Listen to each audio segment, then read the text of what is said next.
Você tem o hábito de tirar os sapatos ao chegar em casa? Os japoneses possuem esse costume. Na verdade, isso acontece na maioria dos países asiáticos. Cientistas afirmam que este costume evita levar germes para dentro de casa. E para quem tem crianças, o alerta e os cuidados são maiores. Quando você chega em casa, tira os sapatos ou entra calçado? Bom, eu entro calçado direto, eu penso que é mais cômodo e vejo que não há necessidade. Eu tiro o sapato, porque eu acho que o sapato aperta o meu pé, eu acabo tirando para um maior conforto. Entro calçado até a lavanderia, que é da porta de fora, a lavanderia, aí tiro no tapete, aí eu ponho um chinelo para entrar para dentro. A Maria Luísa nasceu no Japão e aos 3 anos de idade veio para o Brasil com a família. E lá os hábitos são outros. Então, quando a gente chega da rua, a gente tira os sapatos e troca por outro, que a gente só utiliza dentro de casa, para não ficar andando com as bactérias da rua. Então, dentro de casa, a gente fica com chinelo só que usa dentro de casa. A Universidade de Houston realizou uma pesquisa e descobriu que 39% dos sapatos continham bactérias C. diff, também conhecidas como Clostridium difficile. Essa bactéria é uma ameaça pública e resistente a vários antibióticos. Um micro-organismo bastante resistente. Ele faz parte, em torno de 20% da população tem essa bactéria no intestino. Consequentemente, também ele está no solo. Então, ela tem bastante resistência ao micro-organismo esporulado e, normalmente, ele não causa doença porque existe um equilíbrio numa pessoa saudável da microbiota normal intestinal com as bactérias gram-negativas. Entretanto, pessoas que fazem uso abusivo de antibióticos, pessoas que têm uma imunidade mais baixa, né? Você diminui a quantidade de microbiota normal, consequentemente ele pode proliferar e causar diarreia, até uma colite pseudomembranosa, que é uma diarreia com muco, pus e tem até invasão no intestino. Para você ter uma ideia, a parte inferior do sapato é mais suja do que um assento sanitário. Um banheiro público, por exemplo, contém 2 milhões de bactérias por polegada quadrada. Agora, o que acontece depois que você pisar nesse ambiente e entrar em casa sem tirar os calçados? Numa pessoa saudável, né, uma pessoa que tem saúde, que não tem lesão de mucosa, que não tem lesão de pele, normalmente o contato, existe um equilíbrio entre esses micro-organismos que a gente entra em contato no ambiente, né, e o hospedeiro, a pessoa. Então, normalmente a doença não acontece. Agora, numa pessoa que já tem uma deficiência imunológica, uma pessoa que já tem, que faz uso de antibióticos, quimioterápicos, ela já tem uma imunidade mais reduzida, então pode ocasionar doenças. Então, esses micro-organismos, por exemplo, que provenientes de sapato, que as pessoas andam no ambiente, na rua, eles podem causar diarreia, eles podem causar, tem micro-organismos que podem causar infecções respiratórias e por aí vai. E agora os ocidentais, com suas pesquisas científicas, estão começando a entender o hábito dos orientais. Minha gente, um shopping da cidade criou um espaço chamado Maridódromo, com atividades e atrativos voltados para o público masculino. A ideia é que os homens possam aproveitar o tempo enquanto as esposas fazem compras. Estamos aqui no Via Vale Garden Shopping para conhecer um espaço pensado especialmente no público masculino. E quem vai nos dar mais informações é a Bruna Marcon, a Bruna que é coordenadora de marketing. Olá, Bruna. Como que surgiu essa ideia? A ideia surgiu da gente criar um novo espaço de convivência para os homens. A gente via muitos homens aí largados, quietinhos, sentados pelos bancos daí. E aí nós quisemos criar um espaço que eles pudessem ter mais lazer enquanto suas esposas fazem compras. Quais as atividades que o espaço oferece? O espaço ele é repleto de atividades, a gente tem 2 TVs com 180 canais de TV a cabo, a gente tem pebolim, a gente tem videogame, a gente tem tira ao alvo, tem revistas, tem Wi-Fi gratuito, então é só aproveitar. Como que o público reagiu a esse espaço? Olha, no começo o público ficou bem curioso, as pessoas não entendiam se podia entrar, se era gratuito, o que era para fazer. Depois o pessoal amou. Muita gente vem no período da noite, então é o período que mais lota, então você vê criança brincando, os pais esperando, eles estão bem satisfeitos. Em que local que está situado aqui o espaço e qual o horário de atendimento? O espaço está localizado próximo à portaria principal do shopping, do lado esquerdo, no piso 1. E o horário de funcionamento, ele funciona junto com o funcionamento do shopping, que é das 10 às 22 horas de segunda a sábado e aos domingos das 13 às 20. Muito obrigada, Bruna. Agradeço. Gisele Ferri, repórter setorial. O ano de 2016 foi marcado por impactos na economia. Muitos fatores políticos influenciaram de forma negativa os cofres públicos. Acompanhe mais detalhes na entrevista de hoje com o doutor em economia, Humberto Felipe Silva.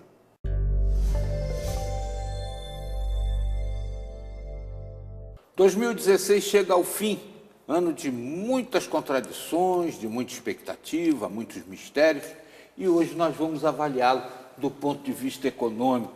Estamos recebendo o professor Humberto Felipe Silva, que é doutor em economia, é da USP, é também da Unisal e faz parte de um centro de estudos Vale Paraibano, né? Uma satisfação muito grande tê-lo aqui, professor. O prazer é meu. É enorme. Eu que sinto, né, tenho um prazer de estar aqui com vocês. Como é que o senhor vê esse ano de 2016? Para muita gente foi um ano complicado, né? Cassação de presidente da República, necessidade de um plano impactante na economia que estava eivada de favorecimentos sociais impossíveis de serem atingidos. E aí a gente tem esse choque, o pacote que vinha não veio, né? Parece aquele fado português, não sei se vou, se fico, não sei se fico ou se vou. Então, o ano 2016 seria o ano em que o ideal seria passar aquele branquinho nele, né? Que é o ano que não devia ter existido. É um ano em que as contradições da política econômica e até as contradições políticas brasileiras vieram a público, elas afloraram, e aí nós tivemos, né, uma série de eventos extremamente negativos para a economia e para a própria sociedade, né, que foi o impeachment da presidente e a Lava Jato, o recrudescimento aí da Lava Jato, que tem escancarado as vísceras da nossa política. E a economia ela fica muito atrelada à política. Eu tenho a impressão que essa sujeirada que veio à tona deixou o país num descrédito bastante grave no mundo, afasta investidores. É uma coisa que produziu um desemprego enorme no país, né? É assim, o que eu vejo isso como um escancaramento, abriu as portas de uma situação que já vinha acontecendo há muito tempo. No aspecto político, nós já temos uma política, né, um sistema político que não é dos melhores, é um sistema em que se sabe ou se fala, né, da corrupção já há muito tempo, que recrudesceu nos últimos anos. E a economia, ela é feita de expectativas. Então, quando as expectativas, né, são boas, a economia vai bem. Quando as expectativas não são boas, a economia não vai bem. E diante desse quadro, há uma fuga de investidores, há um receio dos próprios consumidores de consumir.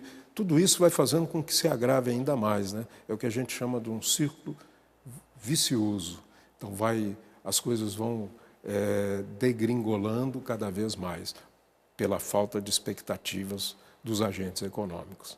Agora, a economia ela fica um pouco atrelada à política também, e nós temos aqui um país com uma constituição parlamentarista, num sistema presidencialista e uma situação que se governa através de medidas provisórias que nem sempre se concluem, porque elas foram feitas dentro de uma sistemática parlamentarista que não foi aprovada, porque a medida provisória chega ao Congresso já com a certeza de que a base governista vai aprová-la, e aqui não existe essa base governista consistente, né, professor? Então, essa situação que nós temos, com essa quantidade enorme de partidos, né, o próprio sistema político, ele é muito cruel para o presidencialismo e para a própria sociedade, né?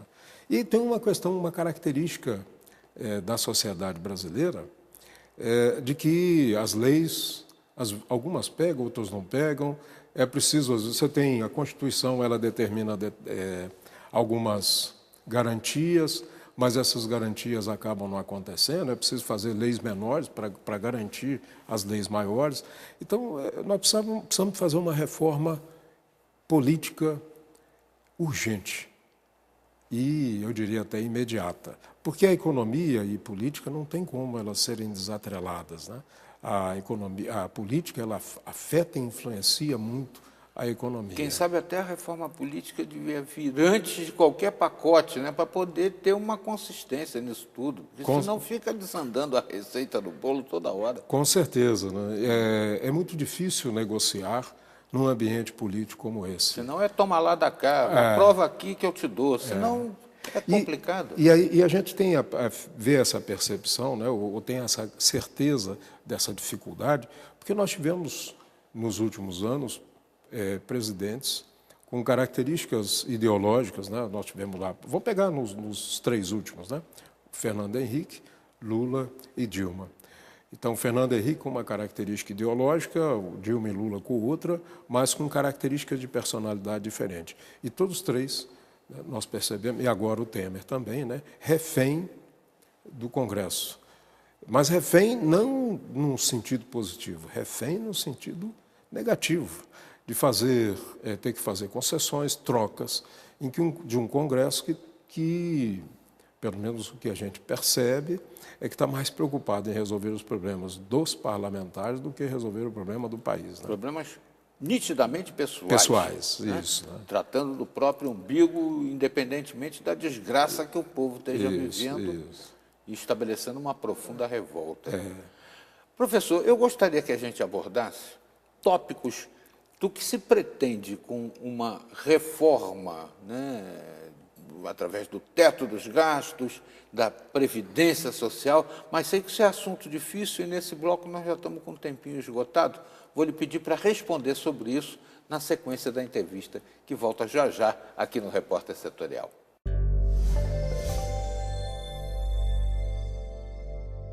Com as festas de fim de ano, o PROCON orienta o consumidor a ficar atento aos seus direitos. Aguarde um instante, voltamos já.